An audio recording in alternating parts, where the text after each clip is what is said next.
एक अधूरी प्रेम कहानी। दोस्तों, ये 20 साल पुरानी बात है। निकेश और स्नेहा दोनों कॉलेज के टाइम से एक दूसरे से प्यार करते थे। दोनों एक दूसरे के बिना नहीं रह सकते थे। एक बार जब दोनों पार्क में बैठे थे तो फिर दोनों ने शादी करने का फैसला कर लिया और अपने अपने घर वालों को अपने प्यार के बारे में बताया और उन दोनों के परिवार वालों ने उनके प्यार को समझा और कुछ समय बाद दोनों की सगाई भी हो गई और 2 महीने के बाद इनकी शादी होने वाली थी। लेकिन शादी से पहले ऐसी घटना घटती है जिसकी किसी ने उम्मीद ही नहीं की थी। फिर एक दिन स्नेहा निकेश को कॉल करती है और बोलती है, हेलो निकेश। फिर निकेश बोलता है, हाँ बोलो स्नेहा, तुम इतनी घबराई हुई क्यों हो, क्या हुआ तुम्हें? फिर स्नेहा बोली, आई मिस यू, मुझे तुम्हारी बहुत याद आ रही है। फिर निकेश बोला, मुझे भी तुम्हारी बहुत याद आ रही है और पता नहीं स्नेहा आज क्यों मेरा मन सुबह से बहुत घबरा रहा है। फिर स्नेहा ने कहा, क्या आप मुझसे मिलने आ सकते हो अभी? तभी निकेश ने कहा, हाँ क्यों नहीं, मेरा मन भी तुमसे मिलने को कर रहा है।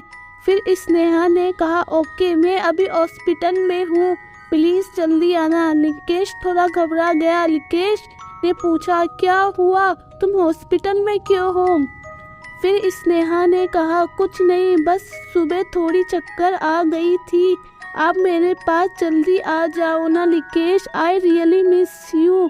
फिर निकेश बोला, ठीक है, मैं आ रहा हूँ, तुम घबराना मत, सब ठीक हो जाएगा।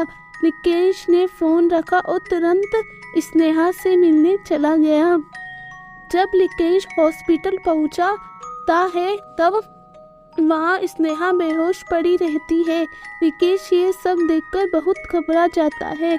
फिर कुछ समय बाद स्नेहा के पापा से पूछता है, क्या हुआ आज अंकल, स्नेहा क्यों बेहोश क्यों हुई है?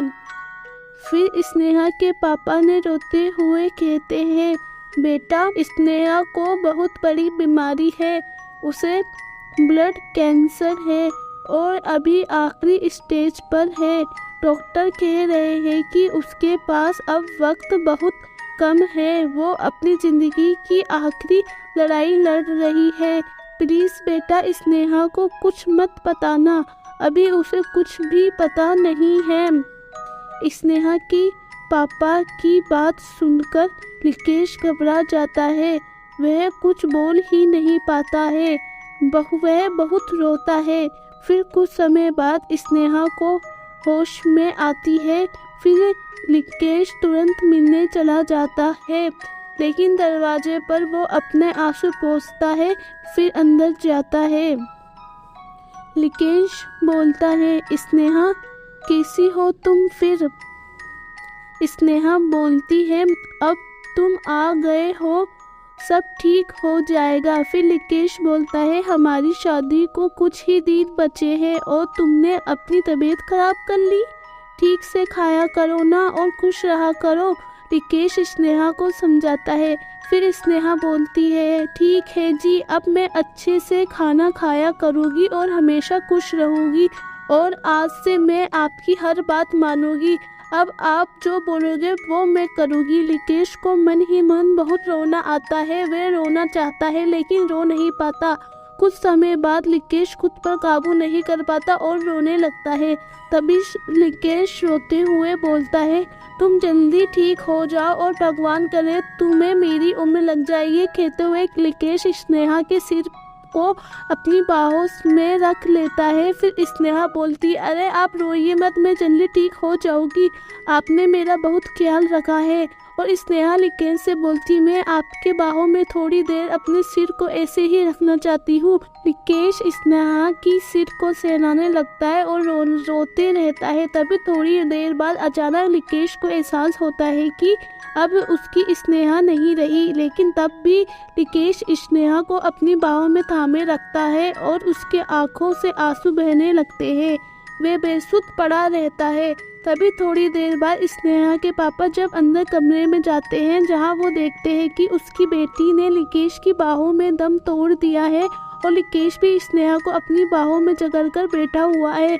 उस दिन के बाद से लिकेश बहुत टूट चुका था। उसने अपनी पूरी जिंदगी स्नेहा की यादों के संग बिताने का फैसला किया और उसने किसी और लड़की से न तो प्यार किया और न ही किसी और लड़की से शादी की। उन्होंने अपनी पूरी जिंदगी स्नेहा के याद में बिता दी। तो दोस्तों, ये तो थी आज की कहानी, हार्ट टचिंग लव स्टोरी। कुछ लोग किसी से इतना प्यार करते हैं कि उनके न होने पर भी उसे उनकी कमी कभी महसूस नहीं होती। लिकेश भी स्नेहा से बहुत प्यार करता था। स्नेहा के न होने से भी लिकेश का प्यार स्नेहा के लिए थोड़ा भी कम नहीं हुआ।